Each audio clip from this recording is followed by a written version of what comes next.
आप लोगों ने ऐसे स्टूडेंट जरूर देखे होंगे जो कि कम पढ़ करके जाते हैं, कम टाइम देते हैं पढ़ाई में, लेकिन फिर भी जब उनके मार्क्स आते हैं तो उनके मार्क्स बहुत अच्छे आते हैं। लेकिन वहीं पर कुछ स्टूडेंट ऐसे भी देखे होंगे जो कि बहुत ज्यादा पढ़ाई में ध्यान देते हैं, सब कुछ पढ़ करके जाते हैं, लेकिन फिर भी उनके मार्क्स बहुत कम आते हैं। सुनने में ये बात कितनी अजीब सी लग रही है, लेकिन ऐसा क्यों हुआ? ऐसा इसलिए हुआ क्योंकि जो पहला वाला स्टूडेंट था जो कि कम पढ़ रहा था, उसे आंसर कम आता था, लेकिन उसे ये पता था कि आंसर को किस तरीके से प्रेजेंट करना है, मतलब प्रेजेंट करने की अच्छी कला थी उसके पास। वहीं दूसरा वाला स्टूडेंट, उसके पास नॉलेज बहुत ज्यादा थी बट उसके पास लिखने की कला नहीं थी। यानी कि कुल मिलाकर के बात है आंसर राइटिंग स्किल्स की। आंसर राइटिंग स्किल एक ऐसी स्किल है जो अगर आपको पूरा आंसर नहीं भी आता, थोड़ी बहुत नॉलेज कम भी है आप लोगों को, तो भी आप इस तरीके से प्रेजेंट कर सकते हो कि जो आपके फाइनल जब सारे मार्क्स जुड़ेंगे तो 10 से 15 मार्क्स का अंतर आ ही जाएगा। हेलो एवरीवन, स्वागत है आप सभी लोगों का हमारे इस वीडियो में, जिसमें आज मैं आप लोगों को बताने वाला हूं कि जब मेरी मीटिंग हुई सीबीएसई चेकर्स के साथ, तो उन लोगों ने मुझे कुछ मेजर पॉइंट्स बताए जो बच्चे जनरली गलती करते हैं और अपने नंबर कटवाते हैं। जहां उनके 10-15 नंबर बढ़ सकते थे वो 10-15 नंबर उनके कम हो जाते हैं। तो ये फ्री फंड के नंबर आपको कैसे मिलेंगे, उन्होंने मुझे 4 पॉइंट्स तो बताए हैं, इसके साथ 3 पॉइंट और बताए जो वीडियो के एंड में बताऊंगा। सबसे पहले बात करता हूं हैंड राइटिंग के बारे में। तो जनरली ये माना जाता है अगर आपकी हैंड राइटिंग खराब है तो आपके मार्क्स नहीं आने वाले। तो उन्होंने कहा नहीं, ऐसा नहीं है।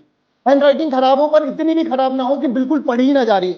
अगर हैंड राइटिंग रीडेबल है तो काम चल जाएगा। लेकिन फिर ध्यान किस बात का रखें सर? ध्यान सिर्फ एक बात का रखना है, अपने आंसर सीक्वेंस का। उन्होंने कहा जब बच्चों की राइटिंग खराब होती है तो वो एक और मेजर मिस्टेक कर देते हैं उसके साथ, टीचर वो भी झेल जाएगा, बट गलती वो ये कर देते हैं, सीक्वेंसिंग गलत कर देते हैं। अगर पहले तो क्वेश्चन नंबर 1 करा, ठीक है, एग्जामिनर ने देखा, अच्छा क्वेश्चन नंबर 1 देखा, अच्छा चलो ठीक है ये। अब उसने कर दिया क्वेश्चन नंबर 20, अब वो पेज पलटेगा क्वेश्चन पेपर के और फिर 20 बढ़ जाएगा, चलो ठीक है अब देख लिया, ठीक है कोई बात नहीं, तभी झेल गया वो। फिर तीसरे क्वेश्चन पे पहुंच गए, फिर 25वें क्वेश्चन कर दिया।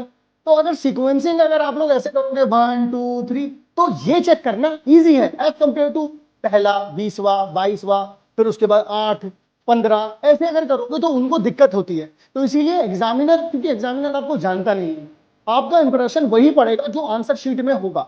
तो मेक श्योर आपका इंप्रेशन अच्छा पढ़ना चाहिए। वो कैसे पड़ेगा? सीक्वेंसिंग को अगर आप नॉर्मल कर दोगे, यानी जो होनी चाहिए कोशिश करो। मान लो कि अगर सीक्वेंस वाले क्वेश्चन नहीं भी आ रहे तो भी कोशिश करो आसपास वाले क्वेश्चन ही पहले करो, ठीक है। सबसे पहली चीज तो ये थी। दूसरे नंबर पर slow writing. Slow writing speed का मुझे लगता है कि आप लोगों ने सबने फेस किया होगा, हिंदी में, इंग्लिश में, एसएसटी में इस चीज को फेस किया ही होगा। तो इसको फास्ट कैसे कर सकते हैं? देखो यार, हैंड राइटिंग को फास्ट करने का सिर्फ एक ही तरीका है कि आप लोग इस वक्त, मैं मतलब एक छोटा सा एग्जांपल लेता हूं। आज के टाइम पर आप लोग टेक्नोलॉजी से ज्यादा कनेक्ट कर रहे हो, तो जो आप लोगों की टाइपिंग स्पीड है, जैसे अगर आपको लिखना हो अरे भाई तू कहां पर है, तो कितना जल्दी आप लोग टाइप करते हो, मैं यहां पर खड़ा हूं तू कहां पर आ गया, और जल्दी टाइप करते हो। लेकिन वही चीज अगर मैं लिखने के लिए कर दूं तो तुम्हें टाइम लग जाएगा। तो हम उसको स्पीड को तेज कैसे कर सकते हैं? तो स्पीड को तेज करने का सिर्फ और सिर्फ एक तरीका है, आपको लिखना पड़ेगा।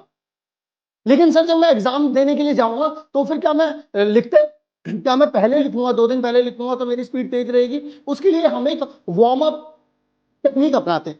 जैसे कि वार्म अप टेक्निक कैसे, इसका एग्जांपल देता हूं। जैसे अगर आप लोग कभी एक्सरसाइज करने जाते हो तो डायरेक्टली आप डंबल नहीं उठा सकते, डायरेक्टली आप डंबल नहीं उठा सकते। आप लोग क्या करते हो, पहले ऐसे थोड़ी सी स्ट्रेच कर लिया, फिर ऐसे कर लिया, फिर ऐसे कर लिया, ऐसे कर लिया, इस तरीके से करते हो।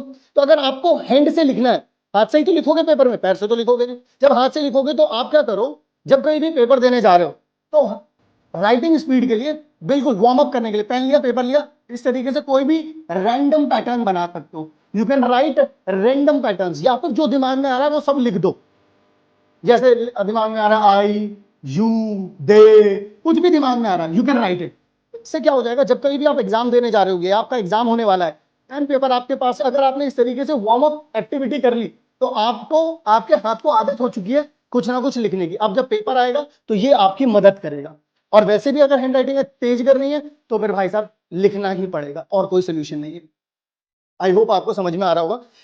कटिंग के ऊपर भारी चर्चा होती है, ठीक है, कटिंग के ऊपर भारी चर्चा होती है, और कटिंग से रिलेटेड उन्होंने मुझे लॉन्ग आंसर से रिलेटेड एक हैक भी बताया था। तो पहले मैं कटिंग से रिलेटेड एक बात बताता हूँ। कभी भी आप लोग कटिंग करें तो कोशिश ये करें गोचा गाची ना करें। क्या बोला मैंने? गोचा गाची ना करें। नॉर्मली जब कोई भी कट करता तो ऐसा करता, अरे भाई साहब पता ना चल जाए किसी को भी मैंने यहाँ पे क्या लिखा था। नहीं भाई, ऐसे नहीं चलेगा, क्योंकि अगर आप ऐसे कर रहे हो तो आपने कोई गाली थोड़ी ना लिखी थी यहाँ पर। क्या लिख दी थी तुमने गाली? नहीं लिखी ना गाली, तो ऐसे क्यों काट रहे हो भाई? आप नॉर्मली ऐसे भी तो काट सकते हो। और अगर मान लो और कुछ कट करना है तो इस तरीके से कट कर लो ना मेरे भाई। जरूरी थोड़ी ना गोता गाची ही कही है की जाएगी तभी सब कुछ कटेगा। आई बात समझ में? तो इस बात का ध्यान रखना आप लोग। लॉन्ग आंसर के अंदर एक चीज नोटिस करने वाली होती है कि जब कभी भी आप लॉन्ग आंसर लिखें तो कुछ पॉइंट्स बता रहा हूं यहां पर, वो लिख लेना, कहीं पर भी आपने दिमाग में डाल लो। सबसे पहली चीज तो सब हेडिंग आप लोगों को लिखनी चाहिए। क्या लिखनी चाहिए भाई? सब हेडिंग लिखनी चाहिए। कभी भी पॉइंट्स लिखने वाले हो, सब हेडिंग नहीं है तो मेक श्योर आप लोग पॉइंट लिखें, मेक श्योर पॉइंट्स लिखें। और हर एक पॉइंट में कोशिश करें कि आप लोग कीवर्ड्स को यूज करें। अभी इन सबसे रिलेटेड मैं आगे भी चल करके बात करूंगा।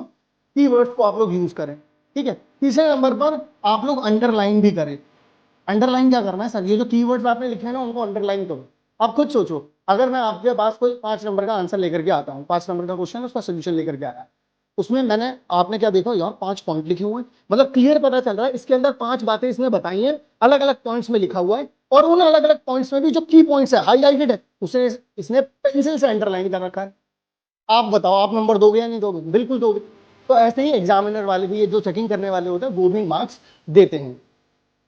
इसके बाद बहुत सारे बच्चों के साथ ऐसा होता है कि वो ना भूल जाते हैं। जैसे कभी कभी आपने देखा है आंसर लिखने जाते हो, अरे यार याद ही नहीं आ रहा ये तो,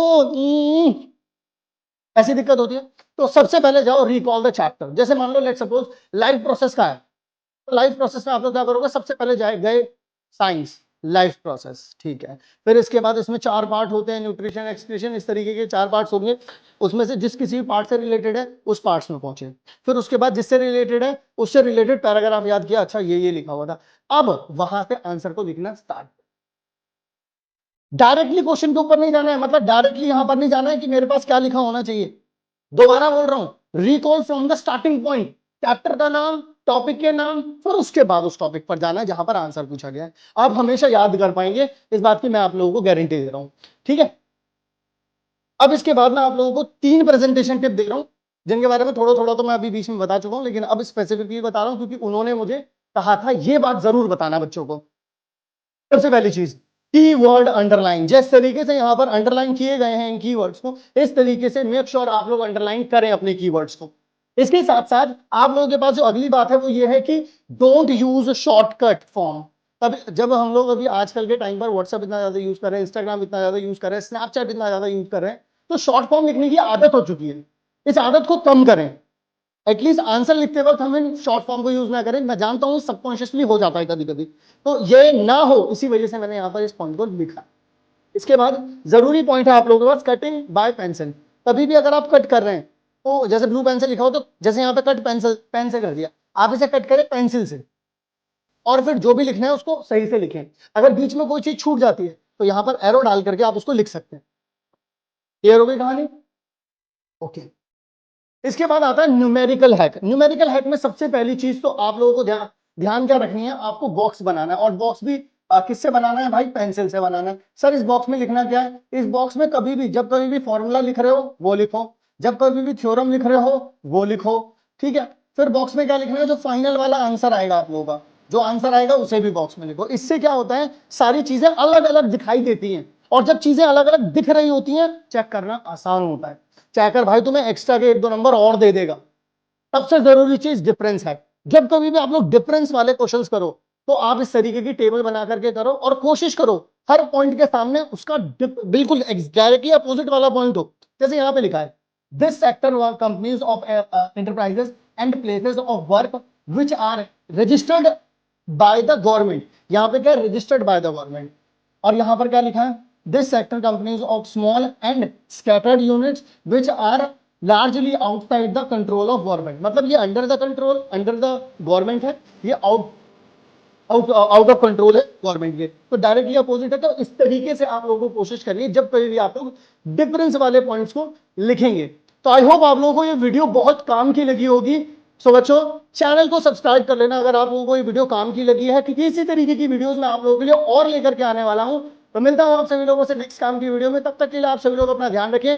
और कौन कौन से टॉपिक पे आपको वीडियो चाहिए तो मुझे कमेंट सेक्शन में बता देना। मिलता हूं आप सभी लोगों से नेक्स्ट वीडियो में, तब तक के लिए लव यू ऑल।